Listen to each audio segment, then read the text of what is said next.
Et bonsoir les amis. Alors je profite de cette petite vidéo un peu pour vous montrer le milieu dans lequel vont évoluer les mulets. Donc c'est un milieu alpin et très fréquenté. De par là, mon travail va vraiment consister à avoir un mulet confiant. La confiance, c'est quelque chose qu'on met en place avec différentes méthodes, plus ou moins éthiques, mais moi je vais essayer de rester dans celle éthique. Donc je vais parler essentiellement de désensibilisation et d'habituation. Alors qu'est-ce qu'un cheval confiant finalement? Un cheval confiant, c'est un cheval qui ne va pas réagir à une pression. Donc ne pas réagir à la pression du bas, pas réagir au bruit du sac plastique ou du pchit-pchit qu'on va mettre, qui ne va pas réagir non plus au milieu. Donc ça va être tout ce qui va être traversée de pont, cascade, traversée passage étroit, les véhicules, donc les voitures, ça va être également les VTT, tous les bruits de frein quand ils arrivent par derrière, et les promeneurs avec leurs bâtons qui marchent et leurs couleurs déjantées. Donc là, on parle vraiment de désensibilisation. Ensuite, ça va être le contrôle. Qu'est-ce qu'un cheval qui est dans le contrôle? Enfin, un cheval, une mule, pardon. Ça va être un animal va céder à la pression d'avancer, de reculer, de déplacer ses hanches et de déplacer ses épaules. Donc le contrôle, c'est ni plus ni moins que les 4 mouvements de base.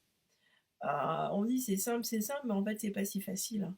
Dans le sens où on doit être capable, la différence ça va être vraiment le timing, de céder à la pression.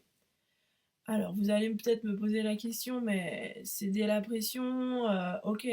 En fait si tu cèdes, c'est en fonction de lorsque tu vas céder à ta pression, tu vas soit sensibiliser l'animal, ou soit le désensibiliser. Ça c'est vraiment quelque chose de très important à comprendre.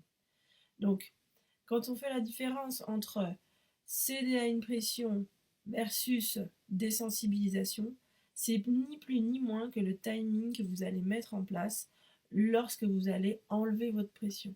Je cite, si je demande à mon cheval de reculer, j'enlève ma pression quand il fait le bon pas, il va comprendre par association que c'est reculer demandé.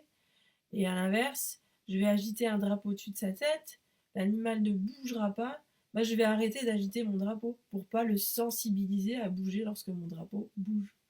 Alors on reviendra ça un peu plus en détail, j'espère que ça vous fait pas trop peur, tous ces mouvements, toutes ces facultés un peu scientifiques, mais c'est vraiment la base pour comprendre euh, et avoir un cheval et un animal connecté.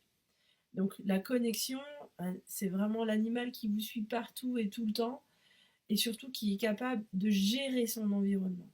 Il pourra gérer son environnement uniquement lorsqu'on aura le contrôle de ses pieds, donc c'est-à-dire avancer, reculer, à déplacer les hanches, déplacer les épaules, et un cheval, un mulet qui n'a peur de rien. À très bientôt les amis.